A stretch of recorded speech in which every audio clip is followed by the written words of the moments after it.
himself, and it's going to be difficult to get him out of here. So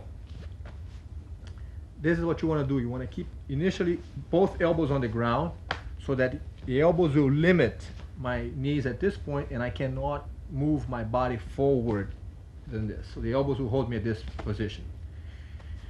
When you keep your elbows here, holding my knees at this position, I will be sitting on your hip. Okay, your hands, one is going to grab like this by the wrist. You want to make sure not to use your thumb at this point. There's no thumb. You want to grab simply like this and glue it on your chest. With the other hand, if I have a jacket, you grab the jacket. If I don't, you can grab the arm right here, either one. So once you have the arm trapped and the arm blocked with this hand, it's impossible for a person to put the hand from this position on the ground. So if I try to move my hand to the ground, I just can't do it anymore. Oh, I can lift you up, but the hand will not go to the ground. Remember, if you just wanted to push the person out, he is going to brace himself with this, and it's going to be virtually impossible to get him out of here.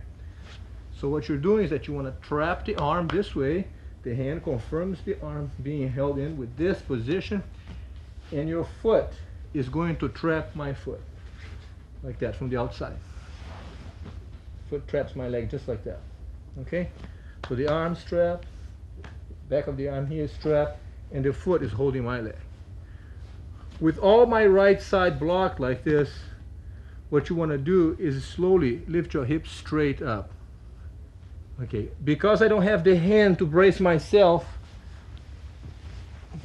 I will fall off. Once again, please. The same technique will apply if the person is trying to hold you by the neck like this, strangle your neck. You get his wrist, second hand comes in here, always keeping your elbow inside of my leg. Trap the foot to the same side of the arm trapped, so everything is on the same side, is blocked, so that I can no longer reach out with my hand and prevent myself from falling. And as you lift your hip up, my hand is blocked, and I'm out.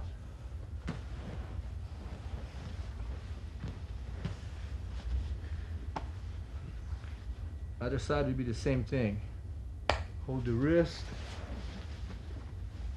block the arm, keeping the elbow in here, lock the foot, and as you lift your hip slowly straight up, I don't have the hand, and I'll lose the balance.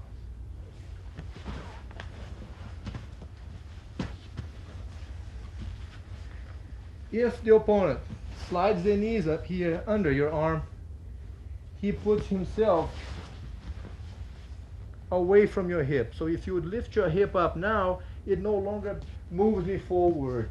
If I'm sitting back and you lift your hip up, it throws my weight forward. If I'm here and you lift your hip up, I don't lose my balance anymore. So it's important that you keep your elbows here for that reason. As I said, if I am able to sneak up my knees in here and you lose the possibility of lifting me up with your hip, you would then squirm up a little bit this way, regain the position with your elbows inside of my legs. Now trap the arm, both hands, lock my foot on that side, which is the same side of the leg, and then lift your hip up and roll him out. Other side, please, Royce. Hold the arm this way, lock the foot, lift your hip straight up, and I don't have the hand, and I'm out.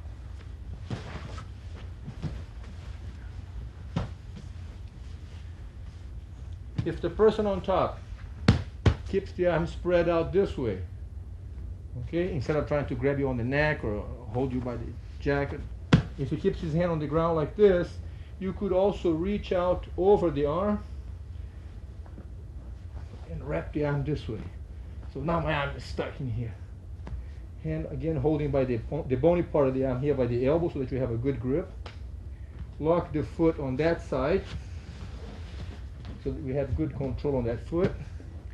This hand here, you could simply block my arm this way, okay? And then as you lift the hip straight up, my arm again is blocked, and out he goes.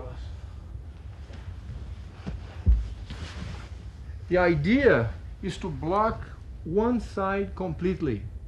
Because if you just try to push the person out, he is going to brace himself instinctively by spreading the hands on the ground. So if you know that he needs that kind of base, and you can trap one arm, he doesn't know what that means.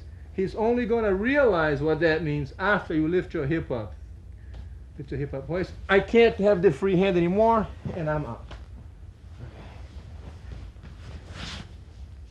So if he keeps the hand spread out like this, you can reach out over the arm, trapping my arm. Remember that when you practice this with a partner, be sure to close your fingers at this point, so when he lifts me out, you don't leave your fingers bending backwards. So close your hand like a fist, so as the person on the bottom lifts you up for practice, yes, you don't hurt your hand. Okay. If the person's got the arm across the neck and he's squeezing your neck, the idea is the same, is to trap the arm, control the elbow here, behind the elbow, lock the foot on the same side, always the same side, the arm and the leg on the same side, to make sure that I cannot step out or brace myself with the foot or the hand on that side. So as Hoist lifts the hip straight up here, my arm is blocked, and I'm going. Other side, please. Trap the arm. Lock the foot on that side. There you go. It's always the same side. And then lift the hip straight up. My arm is blocked. And it's gone. When you roll the person out,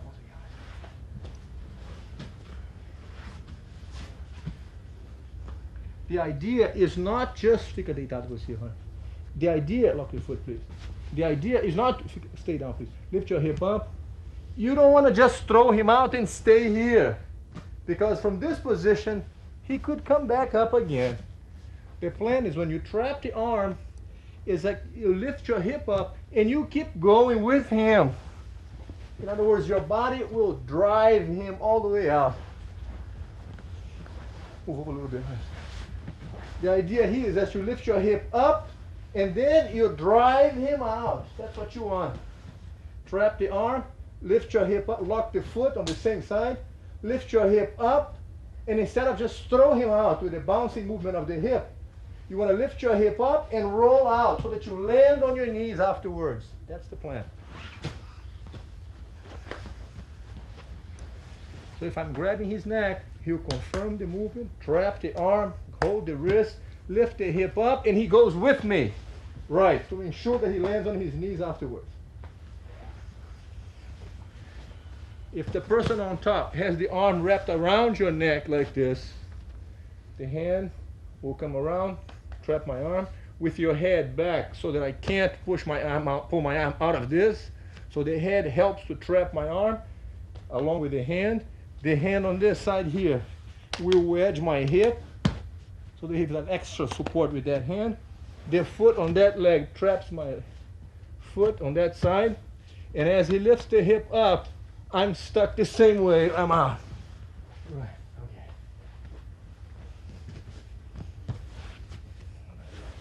He's got your neck here. Confirm his grip. Make sure to use your head back so my arm doesn't get out of here. Doesn't come out from underneath your head. Wedge the hip with the hand like this on the hip bone. Lock the foot on that side. And lift your hip up. Yes, and out it goes to this kind of movement.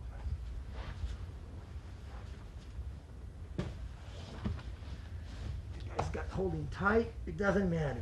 Trap the wrist, lock the arm. The movement should not be with the hip throwing me to the side. You don't want to roll the guy that way. That's not what you want.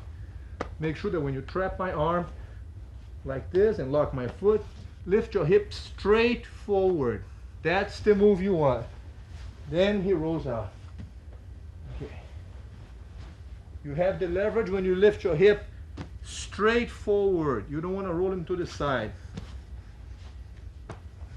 Once again, please. Confirm this. Lock the arm so that my knee won't move up. Lock the foot on the same side. And as you lift your hip up, impossible to stop. Right. Make sure that you always end up on your knees afterwards.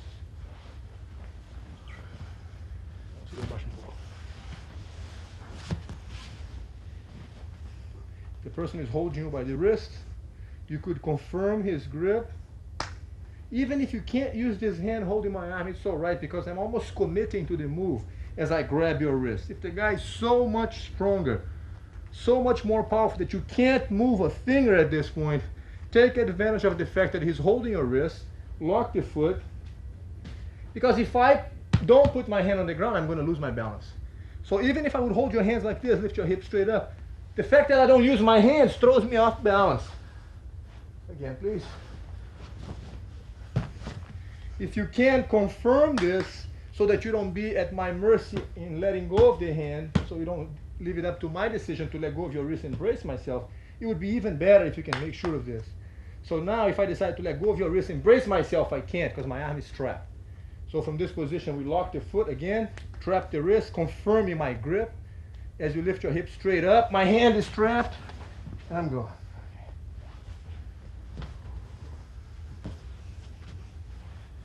If the person were to grab your arms or something like this, here we go again. Second hand goes under. So always the idea is to trap one side. If you can prevent my hand from spreading the base and saving myself from falling, I'm out of here. So the trick is to hold the arm, keep the elbow closed so my arm can't get out. Now lock the foot, and as you lift your hips straight up, I don't have a hand anymore. That's what gets him up. Remember, only lock the foot on the same side. On the same side of the hand. So if you're trapping this arm and locking this foot, you don't want to have this foot locked also. Because if you lift your hip now, that back leg of mine could hook onto the leg. So if you're here and you have the arm trapped and the leg trapped and you lift your hip straight up, my other leg could save my balance. Could prevent me from falling. So you want to make sure to not not trap the foot on one side. So you hold here, lift your hip straight up. I don't have the arm, and I'm going. Okay.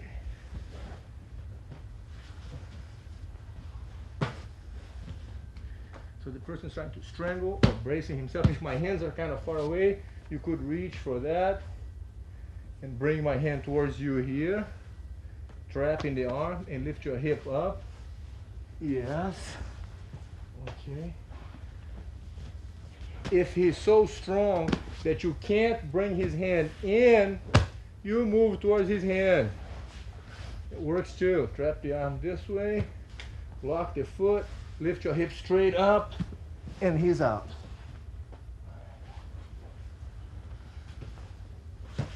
Other side. Once you grab the arm, he can't get the hand out. Lock one foot only, lift your hips straight up. Yes. Always end up on your knees.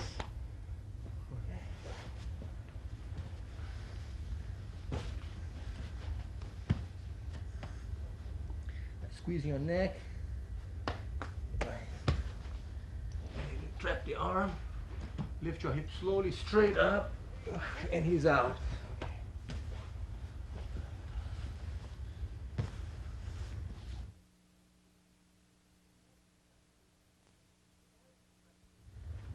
As you practice these techniques with your friend, you will see that soon enough, as soon as you start feeling comfortable with the escape, your friend is going to start making things more difficult for you. Go ahead, Royce. With this kind of thing.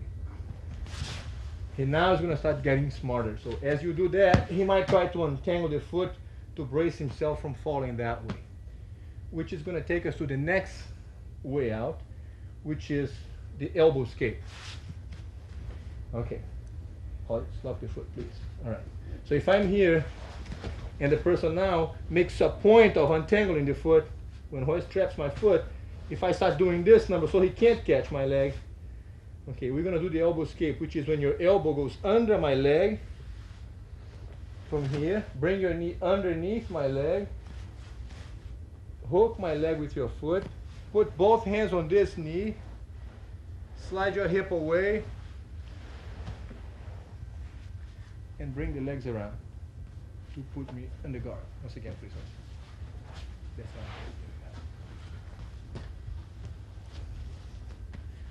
If the person is here, he's got the legs spread out so that you can't catch his foot, he's doing one of these, you can put your elbow here, or you can help with the hand. Usually The elbow is the first thing to start, so we call it the elbow escape because his elbows are